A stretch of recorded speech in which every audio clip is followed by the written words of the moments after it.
Hi friends, இன்றைக்கி என்ன செய்யலான்னு பார்க்கலாங்களா? எனக்கு வந்து பேபி கார்ன் கிடச்சிருக்கு. அதை வச்சு வந்து நம்ம ஒரு ஃப்ரை பண்ணலாம். இப்போ வந்து இந்த பேபி கார்ன் 2 பாக்ஸ் இந்த மாதிரி பாக்ஸில் கிடைக்கிது நமக்கு. இந்த மாதிரி வாங்கிக்கிங்க. இந்த மாதிரி 2 பாக்ஸு. இதை வந்து வாஷ் பண்ணிவிட்டு வரேன். இங்கே பாருங்கள், சுடு தண்ணி காஞ்சிட்ருக்கு. நம்ம வந்து இந்த பேபி கார்னை இப்படி 2ஆக கட் பண்ணி இங்கே பாருங்கள். நீங்கள் வேணால் இப்படி பண்ணிவிட்டு இப்படி போட்டுருங்க. நம்ம இதை வந்து லைட்டாக சும்மா ஒரு இது வந்து கொடுத்து எடுக்க போகிறோம். இது எல்லாம் இதே மாதிரி போட்டுடலாம். இங்கே பாருங்கள் ஃப்ரெண்ட்ஸ், 5 மினிட்ஸ் ஆயிடுச்சு. இதை வந்து இப்படி எடுத்துட்டு தண்ணியிலேருந்து எடுத்துட்டு ஒரு பிளேட்டுக்கு மாற்றிடுங்க. இதை ஆஃப் பண்ணிடுங்க. இது வந்து நமக்கு கொஞ்சம் ஆறட்டும். ஃப்ரெண்ட்ஸ், கடாயில் எண்ணெய் ஊற்றி வச்சுருக்கோம். இப்போ வந்து 1 ஸ்பூன் கார்ன்ஃப்ளவர் போட்டுக்கோங்க.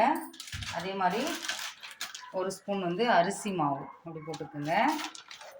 நம்ம இது எல்லாமே மேரினேட் பண்ணி வைக்க போகிறோம். அப்புறம் வந்துட்டு கொஞ்சமாக மிளகாத்தூள், தனி மிளகாத்தூள் தான் போட்டிருக்கேன். அதுக்கப்புறம் கொஞ்சம் மஞ்சத்தூள் போட்டுக்கோங்க.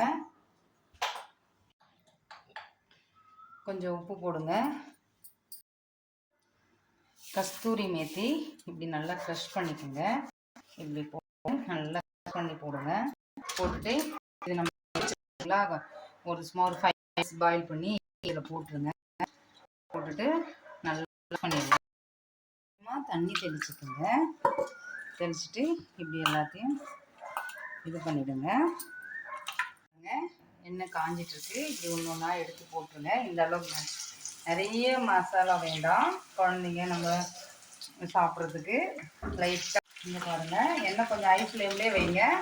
அப்போ தான் நமக்கு சீக்கிரமாக இதுவாகும். உங்களுக்கு மசாலா கொஞ்சம் நிறைய வேணும்னா கார்ன்ஃப்ளவர், அரிசி மாவு கொஞ்சம் அதிகமாக கூட போட்டுக்கோங்க. எனக்கு இந்த அளவுக்கு போதுன்றதால நான் இப்படி போட்டிருக்கேன். இங்கே பாருங்கள், சத்தம் கேட்குதுங்களா? இந்த மாதிரி டைமில் அப்படியே எடுத்துடுங்க. ஒன்று ஒன்றா இதே மாதிரி எல்லாத்தையும் பொரிச்சிடலாம். பொரிச்சிட்டு பார்க்குறோம்.